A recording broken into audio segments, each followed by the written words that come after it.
So hello everyone, जय श्री राम। तो कैसे हैं आप सब? आई होप आप सब बढ़िया होंगे, मस्त होंगे। तो आज की हमारी क्लास होने वाली है, ठीक है, topic symbols and there meanings के ऊपर। अब बात क्या है, ठीक है, तो ये हमारी आज की तीसरी क्लास होने वाली है। और आज मैंने यही टॉपिक क्यों लिया, क्योंकि अगर आप एनसीईआरटी के अकॉर्डिंग देखें तो इस टॉपिक की कोई वैल्यू नहीं है भाई। एनसीईआरटी में इसको इतना महत्व नहीं दिया जाता, लेकिन यहां आपको तैयारी बहुत सारी चीजों की कराई जा रही है। आगे आने वाली चीजों में आपको यह पता होना कि किस सिंबल को क्यों डिनोट करते हैं, क्यों लिखा जाता है, यह बहुत जरूरी है। आप ही हैं जो आगे चल के मेंस देंगे और उसे क्लियर भी करेंगे, उसके लिए आपको हर चीज का पता होना जरूरी है। तो आइए, हम आपके लिए कुछ नहीं छोड़ने वाले हैं, सारी चीजें यहीं डिस्कस करेंगे और सब यहीं पर ले आएंगे, चाहे कुछ भी सही। ठीक है, तो चलिए, आज की क्लास बहुत इंपॉर्टेंट होने वाली है। तो देखते हैं कि किस सिंबल का क्या मतलब होता है और उस सिंबल को क्यों डिनोट किया जाता है। तो यहां कुछ सिंबल्स और उनके मीनिंग्स लिखे हुए हैं, एक एक करके एक्सप्लेन करते हैं किसका मीनिंग क्या और कैसे और क्यों होता है। तो आइए स्टार्ट करते हैं। तो पहला जो सिंबल लिखा हुआ है वो लिखा हुआ है एरो, और इसका मतलब होता है इंप्लाइज। इसका क्या मतलब होता है? इंप्लाइज मतलब कोई चीज इंप्लाई करती है, यानी शो करती है, दिखाती है कि ये होगा। फॉर एग्जाम्पल, मैंने कहा 2 + 2, तो मैं लिख सकता हूं इंप्लाइज 2 + 2 क्या होता है? 4। भाई 2 + 2 ये दिखाता है कि 2 + 2 क्या बन जाता है? 4 बन जाता है। तो इस तरीके से 2 + 2 = क्या लिख सकता हूं मैं? 4 लिख सकता हूं, और इस का मतलब इंप्लाइज होता है, और इस तरीके से मैं उसे दिखा सकता हूं। तो यहां से इंप्लाई का मतलब पता चला, मैं तुम एक ही तो बात हुई। मैं अपने आप को कहूं या तुम्हें कहूं, एक ही तो बात है, तुम भी तो प्यारे ही हो। चलो, अच्छा क्या कह रहे हो, मैं प्यारा नहीं हूं? ठीक है, हम प्यारे नहीं है तो क्या हुआ, चलो तुम तो हो ना, तुम हो, तुम रहो यार, क्या ही दिक्कत है, कोई दिक्कत नहीं है। चलिए, तो मतलब क्या है कि इंप्लाइज का मतलब होता है इस तरीके से। अब सेकंड वर्ड आता है बिलोंग्स टू। बिलोंग्स टू का मतलब होता है एग्जिस्ट करना, होना। बिलोंग्स टू का मतलब क्या होता है? एग्जिस्ट करना या होना। फॉर एग्जाम्पल, मैं किसी एक सेट की बात करूं और उसमें मैंने एलिमेंट्स लिए 1, 2 और 3। तो अगर मैं ये कहूं 1 बिलोंग्स टू ए, तो क्या 1 ए में है या नहीं है? तो ये बात बिल्कुल सही है। तो मतलब यहां पे क्या लग जाएगा? बिलोंग्स। जब कोई चीज किसी के अंदर आ जाती है, किसी के अंदर एग्जिस्ट कर जाती है या किसी के अंदर मौजूद होती है, तब हम कहते हैं कि वो कहां पर है? बिलोंग्स करता है। कहां पर? यहीं पर। जब आप अपने परिवार के साथ बैठ के हंसी मजाक मस्ती कर रहे होते हो, तब क्या कहते हैं परिवार वाले? कि भाई लड़का यहीं मौजूद है। ठीक है, लेकिन कभी आप पूरा परिवार मस्ती कर रहा है और आप उसके ख्यालों में और यादों में हो, हाँ उसी के में। तो जब आप उसके ख्यालों और यादों में रो रहे हो ना, ठीक है, मतलब हो, उसके ख्यालों में हो, तब क्या कहा जाता है कि यार ये है तो, बट यहां होकर भी यहां नहीं है, तो मतलब डज नॉट बिलोंग्स है। तो यानी 1 तो इसका एलिमेंट है, यहां मौजूद है, 1 इसके अंदर मौजूद है, उस टाइम प्रेजेंट है। पर अगर मैं कहूं 4 बिलोंग्स टू ए, तो ये बात क्या हो जाएगी?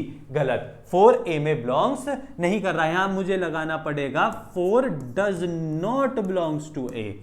यहां ऐसे इसको क्रॉस कर देने से क्या हो जाता है? Does not belongs. यहां लिखा है मैंने, क्रॉस करने से हो जाता है डज नॉट बिलोंग्स, मतलब 4 ए के अंदर बिलोंग्स नहीं करता। तो यहां इस सिंबल का मतलब होता है कि कोई उस जगह मौजूद है या उस सेट में प्रेजेंट है या नहीं है। प्रेजेंट है तो बिलोंग्स, और अगर वो प्रेजेंट नहीं है तो डज नॉट बिलोंग्स लगाया जाता है। इस तरीके से इसका मतलब होता है।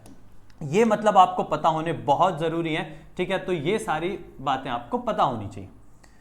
अब चलो, अब इसका मतलब है implies and is implied by, यानी अगर आप ए से बी जा रहे हो तो आप बी से ए भी आ सकते हो, क्योंकि ये रेसिप्रोकली वर्क करता है। मतलब ये आगे भी जा सकता है तो आगे से वापस पीछे भी आ सकता है। तो इस तरीके से वर्क करता है। तो इसका मतलब क्या है कि अगर आप किसी सेट को ए से बी बना सकते हो, तो उस सेट को वापस बी से भी क्या बना सकते हो? ए बना सकते हो, और इसी को कहते हैं implies and is implied by. Does not belongs का मतलब मैंने आपको बता ही दिया, कहीं ऐसे लिखा हो एस डॉट टी, या फिर ऐसे भी लिखा हो सकता है और एस कॉमा टी, इसका मतलब होता है सच दैट। सच दैट कई बार इसकी जगह ये लगा देते हैं, जैसे मैं अभी तक यूज करता आ रहा था एक्स सच दैट, इनको भी क्या कहा जाता है, सच दैट। यानी एक्स कुछ है जो कि क्या है, सच दैट ये है। सच दैट का मतलब है कि एक्स ये होगा, ये बनने वाला है। तो यानी सच दैट को हम क्या कहते, इन तरीकों से डिनोट करते हैं। और सच दैट का क्या मतलब बनता है कि होने वाला, यानी ये होगा। इसको इसका एक्सप्लेनेशन कि वो है क्या चीज, उसको वो आगे बताएगा। यहां फॉर ऑल, यहां क्या कहेंगे, फॉर ऑल। कैसे, फॉर ऑल का मतलब क्या होता है, सभी के लिए। यानी कोई एक रूल अगर मेरे लिए है तो वही सेम रूल आपके लिए भी होना चाहिए। अब मैं सबके लिए मैथ्स पढ़ा रहा हूं तो आपके लिए भी मैथ्स ही पढ़ा रहा हूं, और बाकी सबके लिए भी, तो फॉर ऑल। मैं हर किसी के लिए मैथ्स पढ़ा रहा हूं, for all. Mentor ji channel आपके लिए बहुत कुछ कर रहा है, तो सिर्फ आपके लिए तो नहीं कर रहा है, ठीक है, बहुत बढ़िया लेवल पर आपके लिए वर्क कर रहा है, आपको इंप्रोवाइज करा रहा है और आपके साथ है। तो इसका मतलब है सिर्फ अकेले आपके साथ नहीं है, सबके साथ है ना। जितने भी स्टूडेंट्स हैं सबके साथ है, सबको जोड़ रहा है, सबको इकट्ठा कर रहा है। तो इसका मतलब है कि यहां आप क्या अप्लाई करेंगे, फॉर ऑल, या फॉर एवरी भी कह सकते हैं, ठीक है। तो ये मतलब हुआ। और क्या क्या मतलब होते हैं, और देख लीजिए। अब ये जो उल्टा ई है, इसका मतलब होता है देयर एग्जिस्ट, यहां मौजूद है, यानी यहां ये चीज एग्जिस्ट करती है। मैं क्या कहूं, मैं कह दूं कि पेन, दिस पेन एग्जिस्ट, तो हां बिल्कुल ये पेन क्या कर रहा है, एग्जिस्ट कर रहा है। तो एग्जिस्ट को डिनोट कराने के लिए मैं इस सिंबल का इस्तेमाल कर सकता हूं। अब IFF का मतलब होता है इफ एंड ओनली इफ, सिर्फ और सिर्फ तब।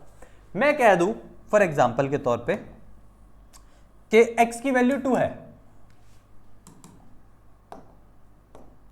मैंने कहा x की वैल्यू 2 है, कब, सिर्फ और सिर्फ जब, कब, सिर्फ और सिर्फ जब, कब, जब सेट A में 2 होगा।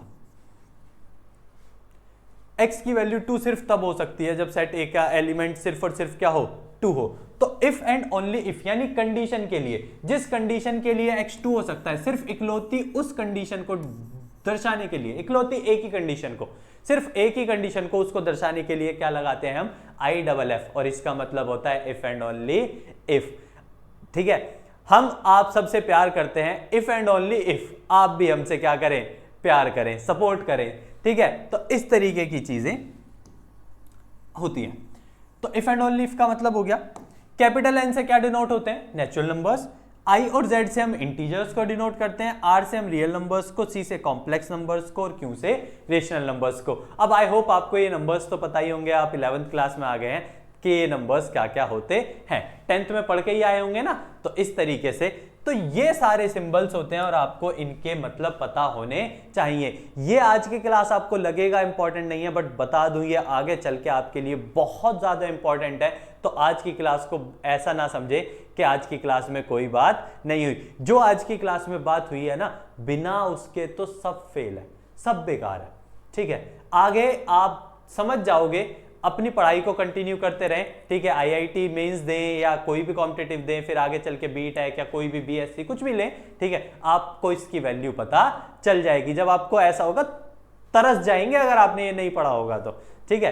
तो चलिए, आज की क्लास में हमने क्या बात की, सिंबल्स की और उनके मीनिंग्स की। तो आज की क्लास को इतना ही रखते हैं, फिर मिलेंगे हम आपके साथ। तब तक के लिए आप बने रहिए और इसी तरीके से हंसते मुस्कुराते पढ़ते रहिएगा। जय श्री राम।